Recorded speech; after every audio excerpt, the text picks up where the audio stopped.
That is one of the parts of the advice that I first got when I started, was in order to sell, you need to write.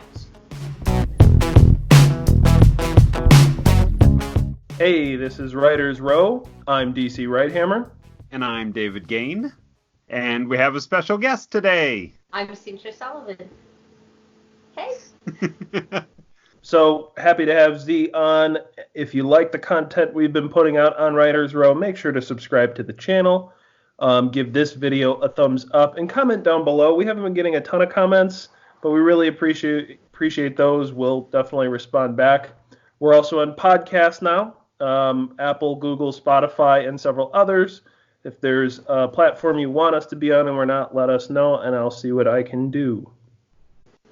That sounds good. And what are we talking about today? So, Dzintra Sullivan is one of the awesome members of writing community, and she, I think, is a really good example of what independent authors can do, applying themselves, exponentially. I think we all have preconceptions of what it means to be a writer, to publish, to become an author, and how to live that life. And I don't want to spoil it. I really want her to give a lot of her background, where she's at as a writer and author, and where she sees herself going. And so, Z, as I call you, can you give us a little bit of your background as a writer and where you're at today? Hi guys, I'm really, really excited to be here. I'm super nervous to be here, but I'm going to breathe my way through it. I've been writing, I've just celebrated my 5th year anniversary or publiversary of writing, and I've published 12 full-size novels and 2 novellas to date. Okay. That's a lot. How many is that each year? I publish, my aim is 4. I generally get around 3. So right off the bat, you were going for 3 books a year? Or 4 books a year? No, right off the bat, my first book was literally, it took me a year. It took me 3 months to write my first book, and then I didn't write another book.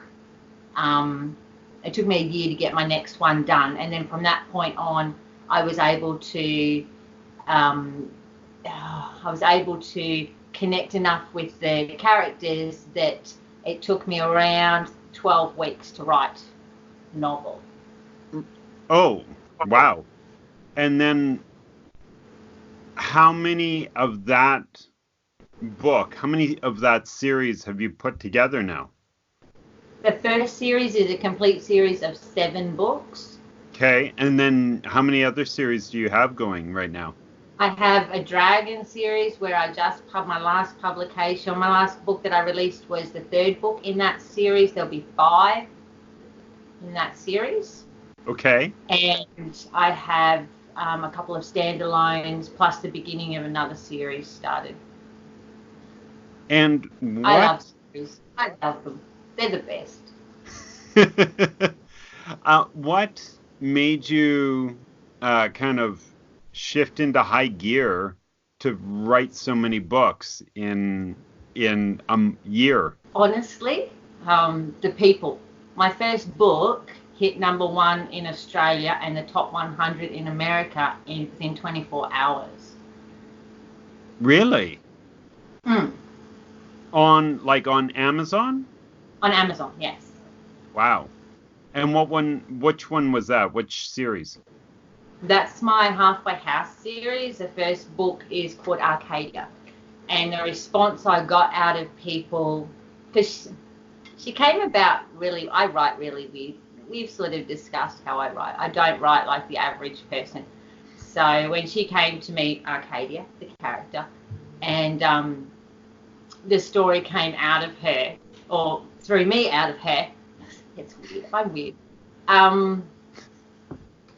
I wasn't sure whether the people would actually, or whether readers would even connect with her. But when she hit number 1 within 24 hours, and, seeing that beautiful orange banner that says bestseller next to your first book that you published is quite an ego stroke. so to speak. So then that just kept you moving and getting more and more books out? Because I now then got harassed from people wanting more about them. Tell me more. I want more. I want more. I want more. Oh, wow. So, and that's the thing that's been driving you for the past several years. My readers, absolutely. And does it... Without them, we're nothing. We're just storytellers speaking into the wind with nobody reading it. You've got to, Absolutely. When you are doing it, this is something I heard from someone else when it comes to marketing books and stuff like that. They said the best way to market yourself is to just have another book coming out. Do you find that being a part of your process the best marketing tool that you have? That is one of the parts of the advice that I first got when I started, was in order to sell, you need to write. So you put your book out there and you get this massive big sale peak on your chart and you're thinking this is great, and a couple of weeks later, down it goes. The best way to then even to keep those sales going is to be talking about the next book in that series or the next book that you're doing, and keep the interest in what you're doing, keep readers coming to talk to you and interested in what you're doing, so then they'll look back. The readers will go back to your beginnings. They will buy your books from the beginning, no matter how many you've got out there. You mentioned you got advice.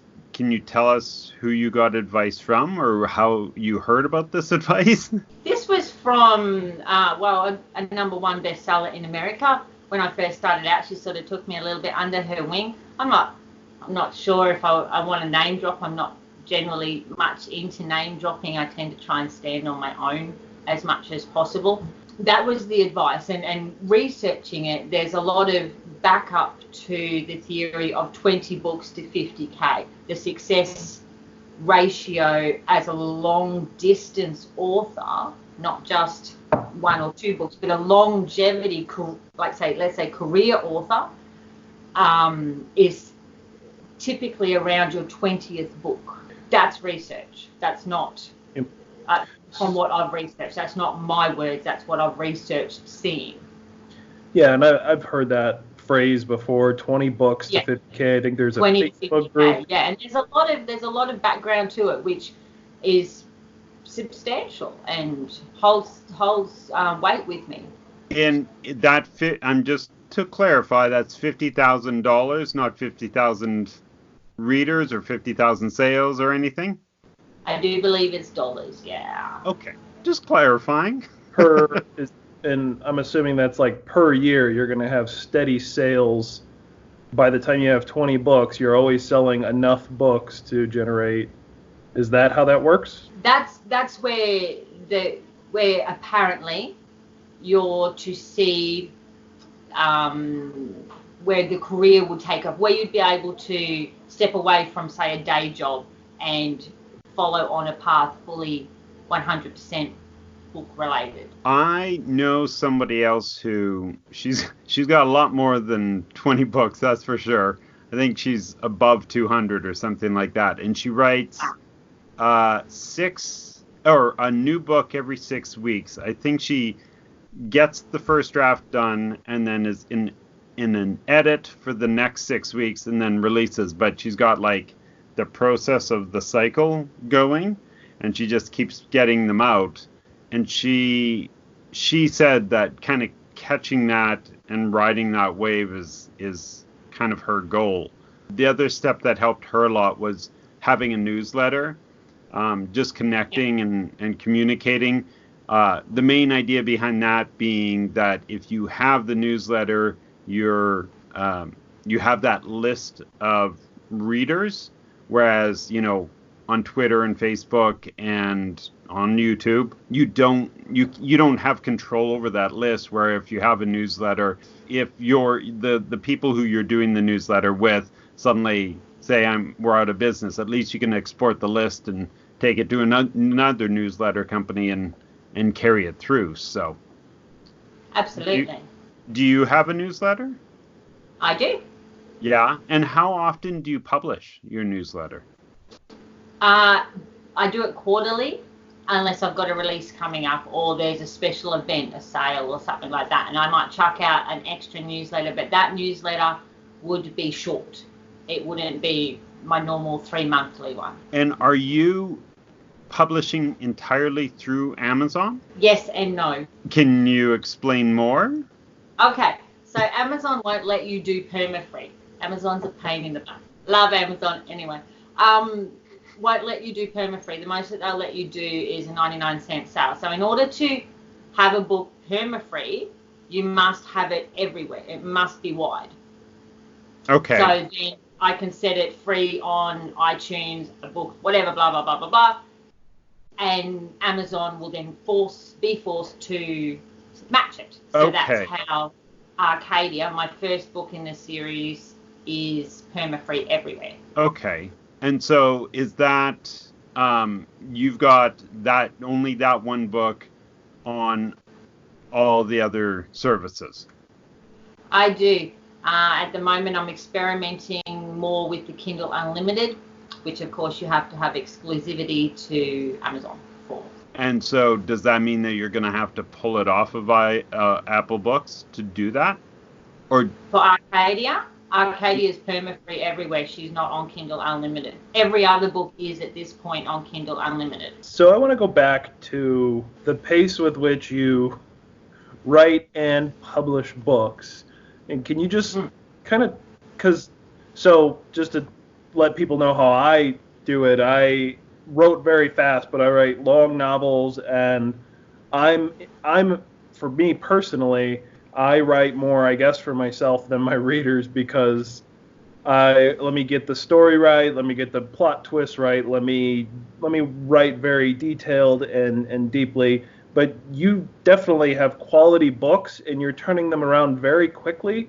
And so can you just walk us through that process? Because I don't know, I'm a different type of writer, I think, so it doesn't mean that's right or wrong, but I'm just very curious about how you're structuring your time, your days, and how are you putting out such quality at such a fast pace?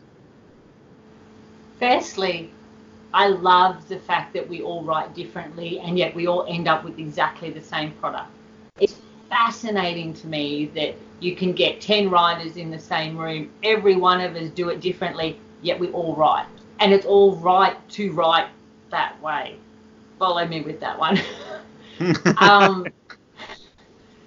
So how I write, I don't, I'm a pantser, 100% pantser. There is not a single plot that goes on in my head before I sit down to write, ever. I have a notebook beside me where I will record information as the story develops, but it's only as a back reference. It's no future reference in that Bible. I call it my Bible. You know, if you meet a character and there's a hair color or eye color or whatever that I need to remember, I'll make sure I just jot it down in the book as a back reference, not a forward reference. My stories, I write, I sit, I write. It's really, really simple. The character, it's like I'm sitting at a bar and a character comes up to me, pulls up a chair, orders a beer, introduces themselves to me and starts telling me their story. I write their story. That's it. Do you ever have times when you're trying to sort out the story that it slows you down? There are times where I question the storyteller, who's the character telling me. I sound insane. I know I do, but I have been tested. I'm not. I needed to put my shirt on that said I've been tested. I'm not insane. It's all right. There are times where I would question the storyteller, but for me it's a trust. I trust that they know what they're doing and I write their story for them. They haven't led me wrong so far. And that's the way you've always done the writing? Always. And just out of curiosity, how long have you been writing like that? 5 years. 5 years. And that was the first time you started writing that way? Yes. So when I sit down to write, I literally sit at the computer, pop in my music, tune out the world, and I just write. How long do you write for? Big ideas beforehand. How long do you write for? Each day? Yeah. I write in 20-minute lots. I have a large family and I work a full-time job, so I write in 20-minute lots. So if I know that, because generally, you've got a large family, you can go, give me 20 minutes. That's all I need. And you zip in, whack open the laptop, put on the timer, 20 minutes, I can chuck out, 500, 600, 700 words, and you do that 4 or 5 times a day, and you can generally turn over a couple of thousand words a day. I love it. I'm like, wait a second, this is fantastic. Yeah. Just little snips, just a little bit of time, concentrate, chuck the words out, move on. Do you think at all about the story in between those 20-minute sips? Absolutely. So then, because then when I sit down for the 20 minutes, it's like you plug into the computer and you download everything that's been going on in your head for however many hours in between those 20 minutes. That is fantastic, because I noticed that's the one thing. I do it a little different, where I'll do a longer period of time, but then I have to go for a long walk and just think about the story and ask I usually start my walk with a story question, and then by the end of the walk I have the answer to that story question, and then when I show up the next day, I'm like, okay, I know the answer to this problem. So that's how I approach it. But I like yours, where I don't feel as burnt out trying to hit at the same thing, because it gives me more breaks in between. Do you stretch this out across the entire day? My first 20 minutes generally is around at 4:30, 5 o'clock in the morning. My last one's generally at around 9-ish at night time. If I start writing this way, I'll have to credit you. And it depends on how many 20 minutes you can get. It's really surprising how often you can find a little 20-minute snippet in there during the day. Even on your coffee break, you're around the house, you go, I'm going to sit down for a cup of coffee. To sit down for a cup of coffee normally takes 10, 15, 20 minutes. Take your coffee to the laptop. Chuck out your 20 minutes. Well, and I do morning pages in the morning, which usually are about 30 minutes, and they're 700 words. So, yeah, it totally makes sense right there. So, and it's over my cup of coffee. So, I just need to take that and adapt it to my writing. It works for me, being the fact that I have a plate that's really quite full.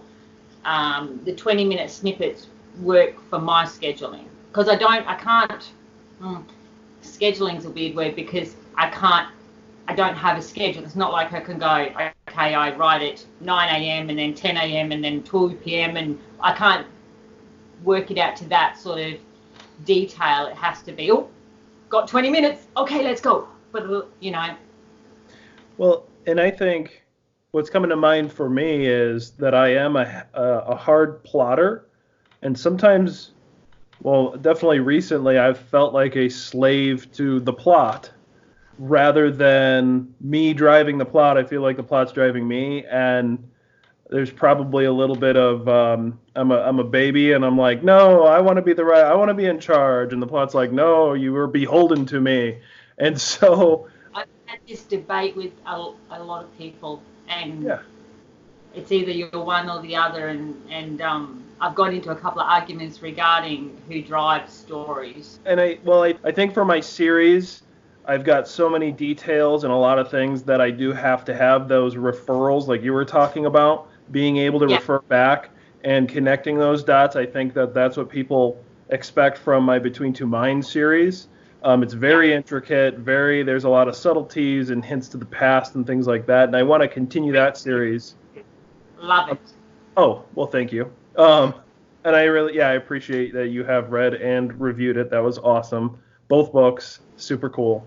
And your books are on my list. Your books are definitely on my list. But it sounds freeing to sit at a keyboard, and I've heard it before, but some things are like clicking right now. Doing those writing sprints, letting the story flow, and especially during the end of NaNoWriMo, like this is when people are the vomit drafting, I think is the phrase that another guest had used, just getting it on the page and moving on and again, I guess that kind of brings me to my next question for you is, what is your editing process like? Are you self-editing? Are you sending it right off to an editor, or what's happening? No, I don't self-edit. Oh, no, never. Not saying it's a bad thing, just me. I know my strengths. Self-editing is never going to be a good thing for me to do, ever. So you send a single draft, like your first draft goes to an editor? I write the book, I send it off, I start writing the next book. Then I'll take a pause when it comes back from the editor, and I'll read it and adjust it, and then it goes back for another edit while I go back to the book that I'm writing. Then when it comes back from its second edit, I'll send it off to my proofers. And as I write, I have beta readers that work with me all the way through it. So every 10,000 words, it goes to my group of beta readers, which help me keep control of plot holes, discrepancies. Is it driving forward enough? Is it lulling? Is it whatever? So I have a very trusted crew that work with me as I write. But then once it's written, editor back to me, betas, publish it, done, go. How many betas do you have? I have 7. 7? Both male and female, young and old. Not old, they'll kill me if I hear that. Young and mature. Yes. So I How wanted did a you lot of find them? demographics because I want to write to a wider audience. I don't want to narrow it down to a certain demographic.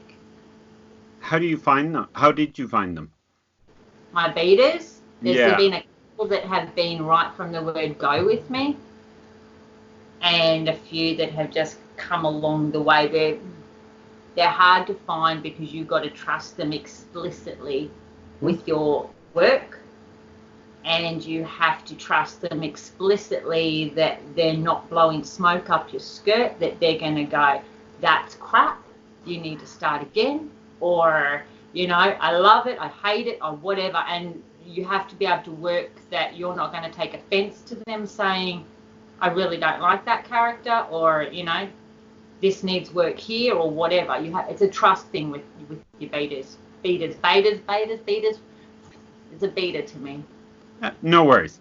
And I'm kind of curious. So say they say, I don't like this thing. Do you just do the quick rewrite and then that's the thing that goes off? Or how do you approach that? No, generally we'll argue. Of course. Yep. Because I will have written it a certain way. And if they say, look, I write it from my point of view, from the way my characters want it written. And they're working from, of course, the reader's point of view. So then they say, no, it's coming across this way to me. Then I will debate it with them. If I agree with it, I'll tweak it. If I don't agree with it, I'll leave it. Well, you go away and have a conversation with your character and like, they're saying this. What do you think? So the feedback from your betas, you got to have a conversation with your characters to see if they agree. Yeah. Have you ever? I'm weird. You know this. The level of my weirdness is high. It's at the perfect level. Do you ever have a point when you find yourself in such a far out place that you have to actually go back a little ways to like untangle the thread? Funny you say this, because in the one that I'm writing at the moment, my work in progress, there was a moment where a character, and again, not insane, when a character did something and I went, no, you can't do that because of this that happened, 3 chapters back. And they went, well, then you need to go back and change that because I need to do this now. I'm like, yeah, sure. Yes. So I had to go back 3 chapters, tweak this particular storyline so this character could do it at that particular point in time. Well, you're like, you can't do that, and your character was like, that's not my problem, that's your problem. That's it. I can do it. I am doing it. Make it happen. That's Right. pretty much where we go.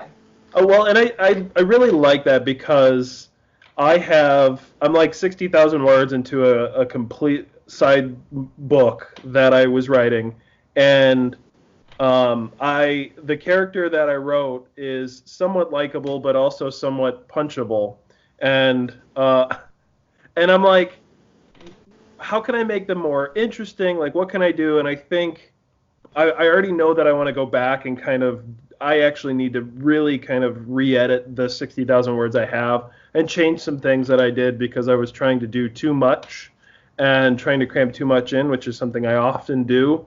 But going back with the character in my head and letting that character drive the story more as I'm changing things and restructuring and doing it, it sounds very appealing to me.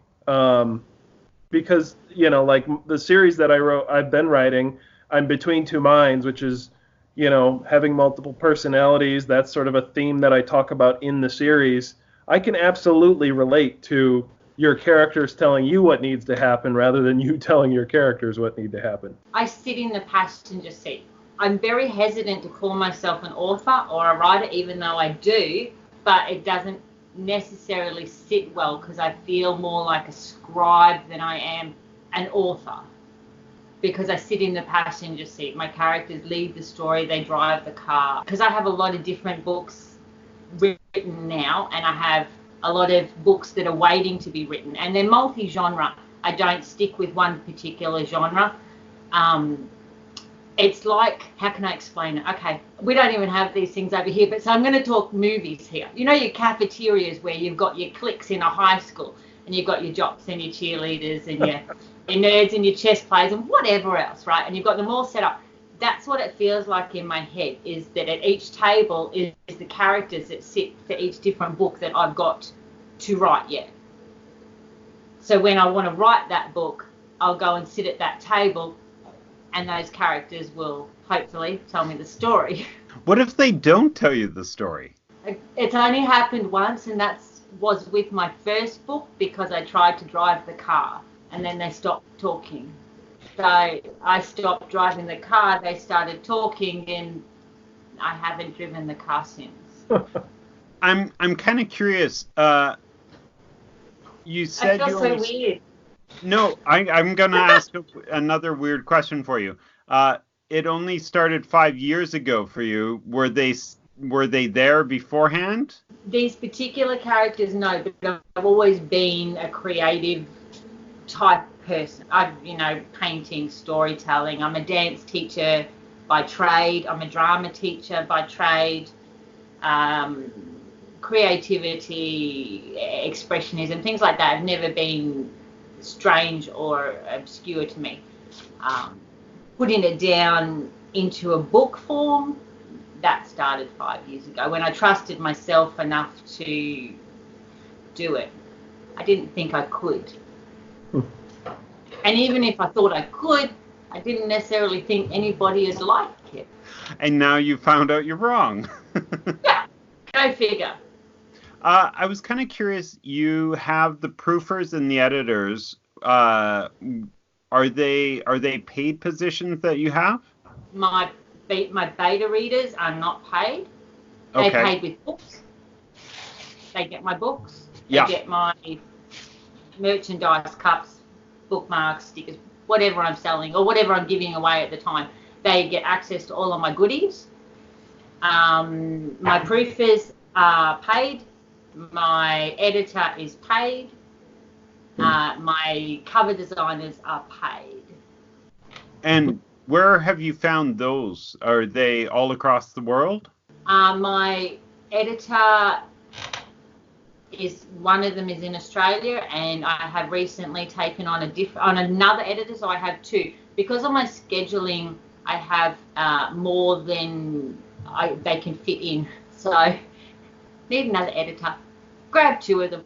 Love my new one. He's wonderful.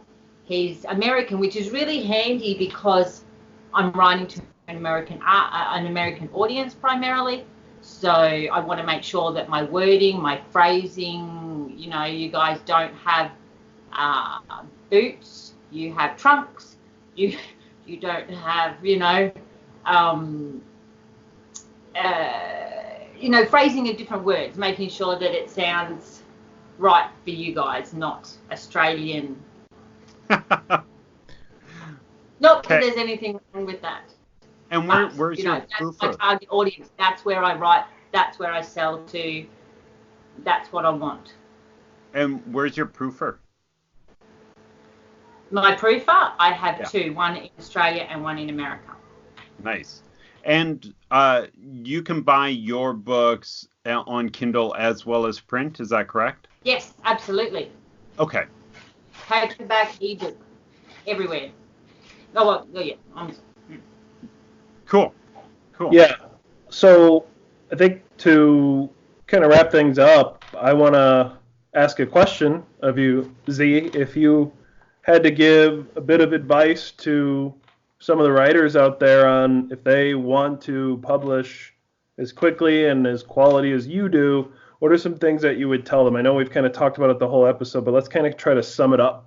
I'm a big believer in trusting yourself. Everybody has a story in them. You have something to tell, then tell it. Trust yourself that the story is right and people will love it. If it's from you, people will love it. You just have to find your readers. I'm not a big conformist. I'm not pro writing to market. Not that there's anything wrong with it. It's just not my thing. I write for me, and my readers bizarrely like it. Great. Awesome.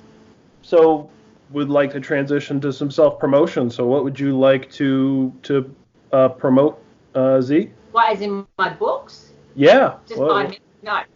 Well, they've always got Boner Boy here. There you go. Well, who is Boner Boy? I put my shirt on. See? Who's Boner?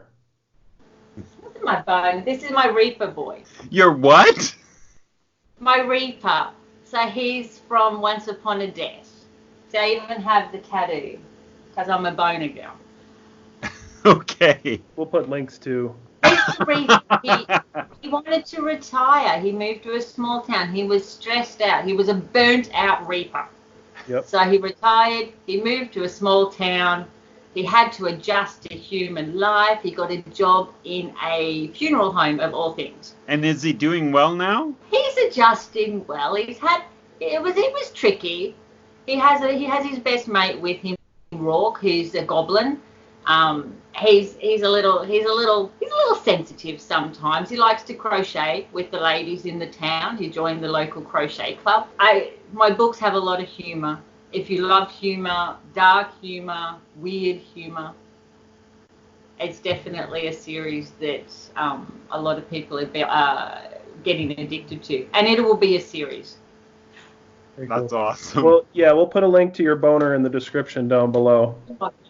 Link to David, what do you got? Go to cunyasandgane.com, sign up to our newsletter.